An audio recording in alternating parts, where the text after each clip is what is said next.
Bapak dan Ibu, izinkan saya bertanya dengan jujur. Setiap hari sudah berusaha makan sayur, bahkan kadang porsinya lebih banyak dari nasi.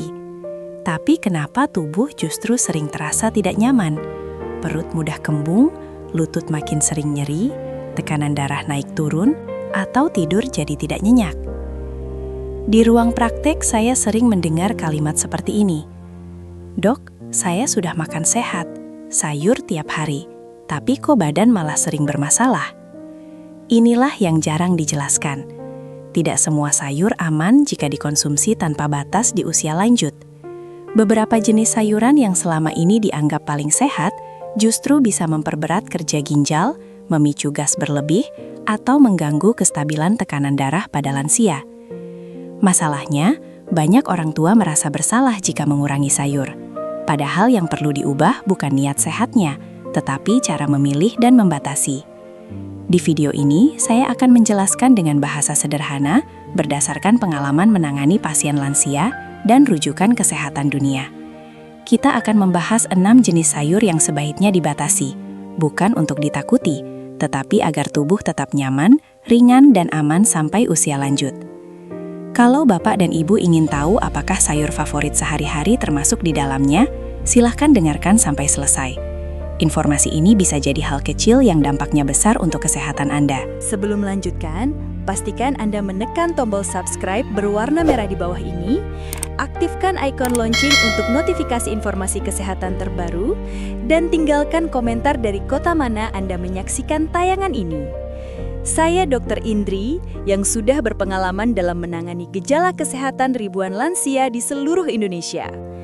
Hari ini saya akan membuka rahasia yang bahkan membuat saya pribadi terkejut. Bapak dan Ibu, saya ingin mulai dengan cerita yang sering saya temui di ruang konsultasi. Beberapa waktu lalu, seorang pasien lansia datang dengan keluhan perut sering kembung, cepat lelah, dan lutut terasa lebih nyeri dari biasanya. Saat saya tanya pola makannya, beliau menjawab dengan bangga, setiap hari makan sayur hijau.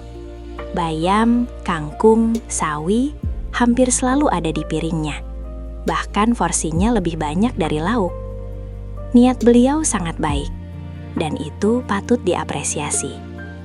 Namun, tubuh di usia 60 tahun ke atas bekerja dengan cara yang berbeda dibandingkan saat muda. Fungsi ginjal mulai melambat, pencernaan tidak sekuat dulu, dan keseimbangan mineral di dalam darah menjadi lebih sensitif. Disinilah masalah sering muncul.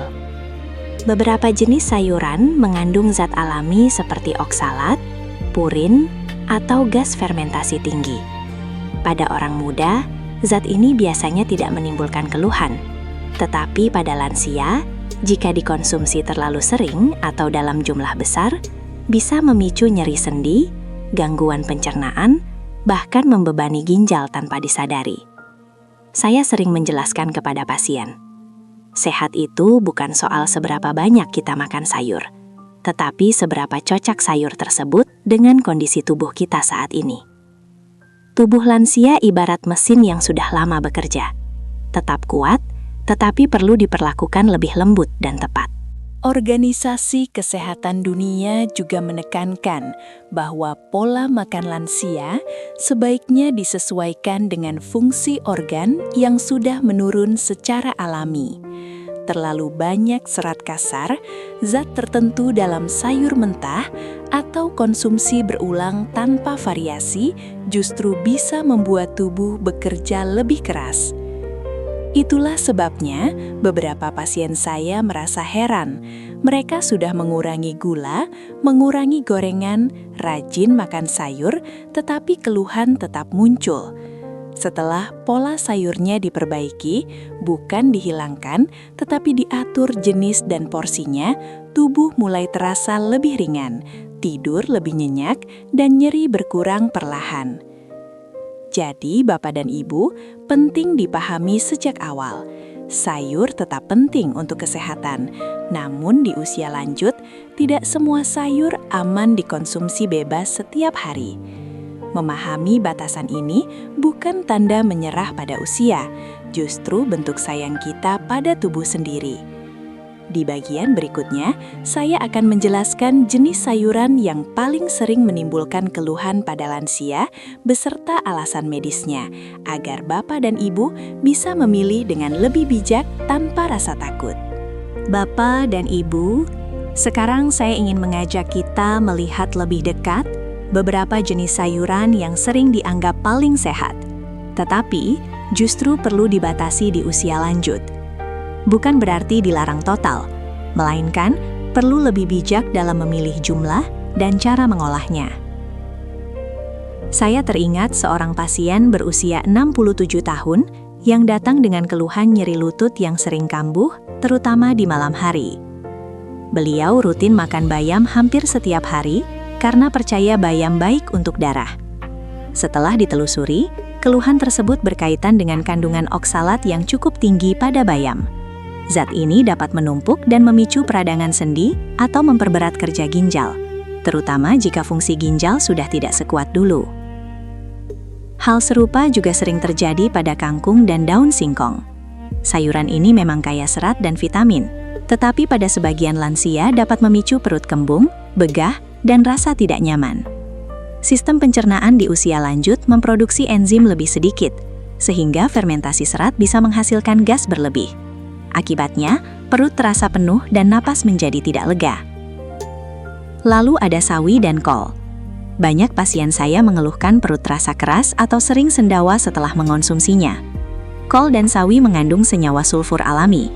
Pada lansia dengan pencernaan sensitif atau riwayat MAH, senyawa ini bisa memicu iritasi lambung jika dikonsumsi terlalu sering, terutama dalam keadaan mentah atau setengah matang. Beberapa sayuran juga mengandung purin cukup tinggi, seperti asparagus dan jamur tertentu. Pada lansia dengan asam urat yang mudah naik, konsumsi berlebihan dapat memicu nyeri sendi tiba-tiba. Banyak pasien tidak menyadari pemicunya karena merasa sudah makan makanan sehat. Organ Kesehatan Internasional menekankan bahwa tubuh lansia lebih sensitif terhadap penumpukan zat sisa metabolisme. Karena itu, variasi makanan menjadi kunci utama. Mengonsumsi satu jenis sayur berulang-ulang setiap hari justru meningkatkan risiko keluhan dibandingkan makan sayur yang bervariasi dengan porsi sedang. Saya sering menyampaikan kepada pasien, dengarkan sinyal tubuh setelah makan. Jika setelah mengonsumsi sayur tertentu perut terasa tidak nyaman, sendi lebih nyeri, atau tubuh terasa cepat lelah, itu bukan hal sepele. Tubuh sedang memberitahu bahwa ada yang perlu disesuaikan. Dengan memahami karakter setiap jenis sayur, Bapak dan Ibu tetap bisa mendapatkan manfaat gizinya tanpa harus mengorbankan kenyamanan tubuh. Kuncinya ada pada pilihan yang tepat, cara masak yang benar, dan porsi yang sesuai dengan usia. Pemahaman ini akan membantu Bapak dan Ibu tetap menikmati makanan sehari-hari tanpa rasa khawatir, sekaligus menjaga kualitas hidup agar tetap aktif dan nyaman. Bapak dan Ibu, kabar baiknya adalah sayur tetap sangat penting untuk kesehatan di usia lanjut. Yang perlu diperbaiki bukan hanya jenisnya, tetapi juga cara mengolah dan cara mengonsumsinya. Disinilah banyak lansia sering keliru tanpa disadari. Saya pernah menangani seorang ibu berusia 70 tahun yang mengeluh sering lemas dan perut terasa tidak nyaman. Pola makannya sebenarnya terlihat sehat. Setiap hari beliau makan sayur mentah dalam porsi besar karena ingin menjaga gula darah. Setelah dievaluasi, keluhan tersebut muncul karena sistem pencernaannya sudah tidak mampu mencerna serat kasar mentah dengan baik. Akhirnya nutrisi tidak terserap optimal, malah menimbulkan keluhan. Seiring bertambahnya usia, kemampuan tubuh mencerna serat, protein, dan lemak memang menurun secara alami. Enzim pencernaan berkurang, pergerakan usus melambat, dan lambung menjadi lebih sensitif. Inilah alasan mengapa banyak lembaga kesehatan dunia menyarankan lansia untuk lebih memilih sayur yang dimasak dengan cara lembut. Mengukus dan merebus sebentar adalah pilihan terbaik. Cara ini membantu melunakkan serat tanpa menghilangkan terlalu banyak vitamin. Misalnya, bayam dan sawi sebaiknya dimasak hingga layu saja, tidak terlalu lama, lalu air rebusannya dibuang. Cara ini dapat membantu mengurangi kandungan oksalat dan zat yang berpotensi mengganggu ginjal atau sendi. Untuk kol dan brokoli, memotong kecil-kecil lalu memasaknya hingga benar-benar matang, dapat mengurangi gas yang dihasilkan saat dicerna. Banyak pasien saya merasa jauh lebih nyaman setelah mengganti kebiasaan makan sayur setelah matang menjadi lebih matang dan hangat. Porsi juga sangat penting.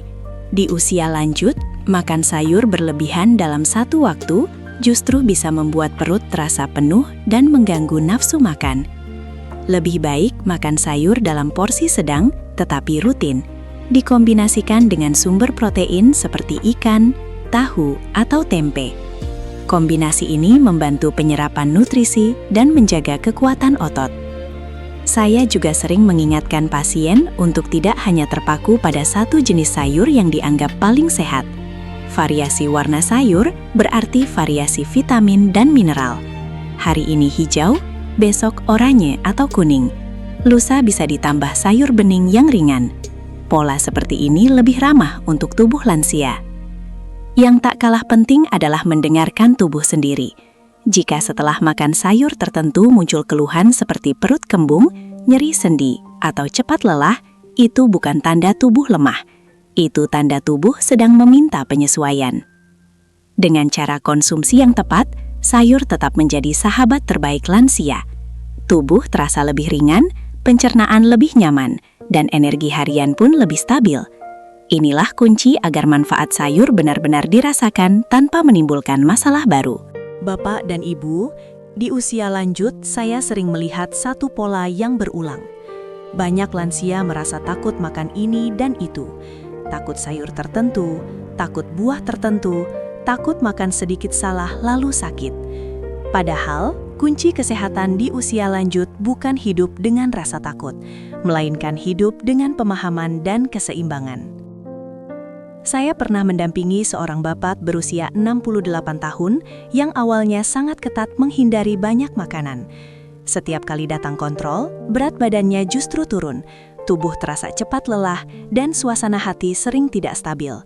Setelah ditelusuri, ternyata beliau terlalu membatasi diri tanpa panduan yang tepat. Niatnya ingin sehat, tapi caranya justru membuat tubuh kekurangan nutrisi penting. Tubuh lansia tetap membutuhkan energi, protein, vitamin, dan mineral setiap hari. Sayur memang penting, tetapi tidak bisa berdiri sendiri. Harus seimbang dengan lauk yang cukup, karbohidrat yang sesuai, dan cairan yang cukup. Inilah yang banyak ditekankan oleh panduan gizi lansia di berbagai negara, yaitu pola makan seimbang, bukan pola makan serba dilarang. Yang perlu diingat, tubuh di usia 60 tahun ke atas sudah tidak sama dengan usia muda. Respon tubuh lebih lambat, cadangan energi lebih terbatas, dan pemulihan lebih lama. Maka fokus utama bukan sekedar menghindari penyakit, tetapi menjaga kualitas hidup. Bisa beraktivitas ringan, tidur lebih nyenyak, pencernaan nyaman, dan pikiran lebih tenang. Saya selalu menyarankan pasien lansia untuk mulai dari hal sederhana. Perhatikan reaksi tubuh setelah makan. Atur jam makan lebih teratur. Jangan melewatkan sarapan ringan. Pilih makanan yang hangat dan mudah dicerna. Kurangi makanan mentah berlebihan. Perbanyak minum air putih sedikit demi sedikit sepanjang hari. Selain makanan, gerak tubuh juga berperan besar. Jalan santai, peregangan ringan, atau sekedar bergerak di rumah membantu aliran darah dan fungsi pencernaan. Banyak penelitian menunjukkan bahwa kombinasi makan seimbang dan aktivitas ringan jauh lebih efektif menjaga kesehatan lansia dibanding hanya fokus pada diet ketat. Yang paling penting, jangan ragu berkonsultasi. Setiap tubuh lansia itu unik. Apa yang cocok untuk satu orang belum tentu cocok untuk yang lain. Dengan pendampingan yang tepat, pola makan bisa disesuaikan tanpa mengorbankan kenyamanan hidup. Bapak dan Ibu, usia lanjut bukan akhir dari hidup sehat.